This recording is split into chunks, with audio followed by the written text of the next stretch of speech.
Hi! Welcome back to my mini vlog, guys. Hindi ako sure if mini vlog ito kasi this is 13 minutes and 3 seconds na video. Share ko lang sa inyo kung ano yung naging Undas 2023 namin. I woke up around 2 p.m. kasi natapos yung shift ko 6 a.m. in the morning.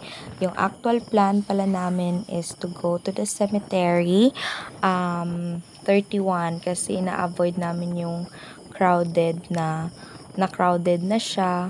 Kasi nga, dadalhin namin si Arlon. Ayan, as you can see earlier, natulog siya. Kasi sabi ni tatay niya, hindi siya nakapag-nap, laro lang siya ng laro. So, ayan, during the biyahe, tulog siya. Ito nga this is yesterday kasi, yeah, All Souls Day talaga kami nito. Plan sana morning pero hindi, something came up and hindi natuloy. Buti nga lang, I think thankful rin ako kasi hapon hindi siya mainit, perfect weather, pero mind you, nung umuwi na kami, lakas ng ulan. Pero ayun, ito yung town namin, as you can see there earlier, nasa town na kami niyan, guys. Ayan, and papuntang cemetery na kami. Nag-quick stop lang si Papa dyan kasi bibili siya ng lighter. Yung nabili ko lang ahead is yung 1 pack ng white candle. We don't have lighter kasi yan yung problema namin sa bahay, nawawala yung mga lighters namin. And ayan nga guys, as you can see, nandito na kami sa aming public cemetery. May mga cars na nakapark and makikita nyo mga chusco na nagbibenta ng mga candles. Pero all good kasi guys, walang masyadong tao at that time. Mga 3 p.m. ata yan, I guess. Kasi ilang minutes lang naman yung biyahe namin eh. And ayan, yung first stop is yung tatay ni Papa. Yung first namin sisindihan dyan. And ayan guys, while you are watching medyo marami akong sisindihan dyan sa public cemetery kasi maraming relatives ko ang nakalibing dyan. So, while you are watching this video guys, I think all of you are aware naman, makikita nyo naman yan sa timeline nyo if you are browsing reels kung anong nangyayari sa ibang bansa, diba? Especially sa Gaza Strip, the war against Israel and Hamas. I don't have anything against them. All I want is the war to end. And I know yung family natin dito, I do have maliit lang na followers. I'm just a small content creator and I don't get millions or thousands of views as of the moment. Pero yung mga taong makakapanood nito, hopefully you will also add up to your prayers na the war will end soon. Free Palestine, kasi I don't have anything against them or what, may kampi-kampi or what, hindi ganon. We don't need to be Muslims or what religion to show empathy to them guys. Makikita nyo, 'di ba? Most of the victims were children from airstrikes. And as a mom, talagang umiiyak ako pag hindi ko talaga ma-explain. Nakakaawa yung mga bata. And as of Philippine Star update, as of today, more than 3,600 Palestinian children na were killed. And I think they are saying sa caption na being a parent in Gaza Strip is a curse. Kasi ikaw ba naman, no? Gaza crowded strip has 2.3 million. Nearly half of them guys were under 18 years old. and 2001 children ages 12 and under has been killed, 615 who were 3 years or younger. Oh, imagine that, guys. So hopefully we will also take time to add up to our prayers na war will end soon, and to the repose of the souls of those little children, no, na walang kamuwang-muwang sa mundo, walang kamalay-malay, inosente sa tinatawag na digmaan o war between two countries, Israel and Gaza, no? Ay, okay, guys. I think that's it for that part. I just really need to add it up. No, yes. I think yan lang talaga yung ma-help natin. And yep, back to our video. Ayan, I think I'm on my yep, third stop na. 1, 2, 3, fourth stop na ito ng aking mga relatives na pagpiprayhan at pagsisindihan ng kandila. Ayan. And hopefully okay kayo, guys, and naging medyo solemn and successful yung inyong Undas 2023. Ayan, all good lang naman. Ito yung medyo challenging kasi nasa taas yung nicho ng aking relative. Pero okay lang. So, yung ginawa ko dyan, may bato kasi dyan. Imbes na umakyat ako, kinuha ko lang yung bato and dyan ko pinatong yung kandila.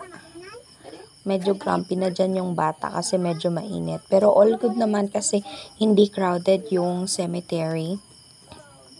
Tsaka pag pumunta ka dyan sa public cemetery, guys, may mga batang nag-aalok na pipintahan yung nicho or i-paint ulit yung mga names. And ayan, guys, we're done na sa public cemetery. We're on the go to our last stop, private cemetery sa Holy Spirit. Doon kasi nakalibing yung aking lola from my mother's side at aking tiyuhin. So, we're traveling, guys, going there. And medyo nag-iinit lang. Kasi, yep, nung umuwi kami, nag-stop by lang kami sa mga shops to buy something. And inabot kami ng ulan, guys. Nakauwi kami ng 6:30. Okay, yay! We're here, Lolo! Hi, Lola and Tito Elmer! Ayan, nandito na kami, guys. Ito yung Holy Spirit Cemetery at Sistawa. Medyo maraming tao dyan, pero hindi naman gaanong crowded. Yeah, as you can see, medyo malinis dyan. And walang masyadong mga kiosk na mga nagbebenta. Nagpa-park lang kami, guys. And ayan, this is our last stop. This is the first time pala na mamimit ni Arlo ang kanyang lola and tito. Yup,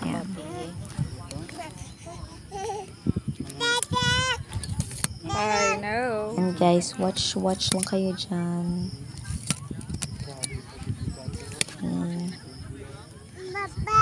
Ayan,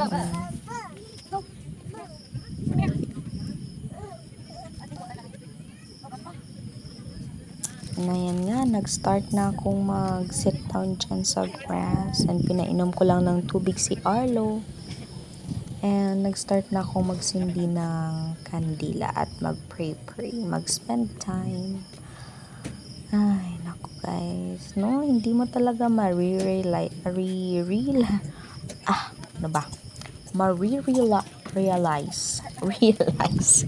nagbubulol yung importance ng tao until they were gone, no?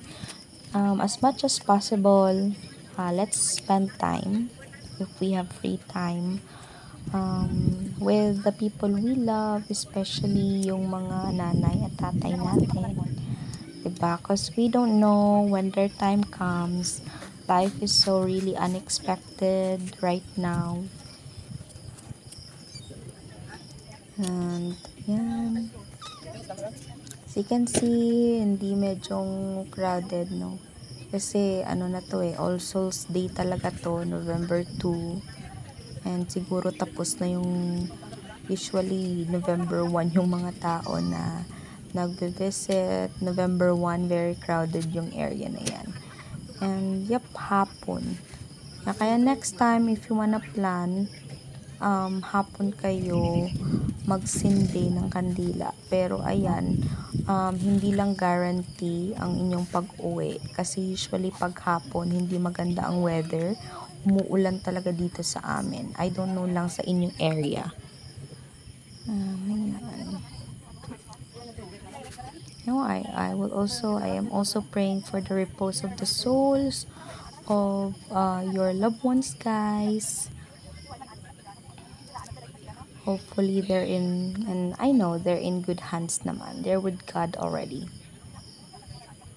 Yan, nagsisindi lang ako dyan, guys. And gamit ko pala dyan, guys, yung bagong tripod na nabili ko from Flash Deals na 110 pesos lang.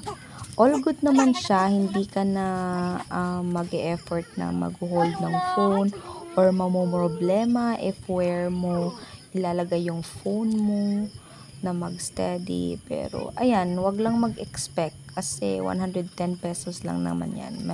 May mga maliliit na mga, kumbaga sa computer system, glitches. May mga imperfections sa ating tripod. Pero, carry na rin. Okay na. Ayan. At naglikot na ang bata, guys. Ayan, I will leave you there and just watch. Hopefully, you will enjoy watching. I will also upload this on YouTube, guys. So, if you wanna visit my YouTube channel, please subscribe, like, and share. And follow as well me on Facebook sa aking Reels. Thank you.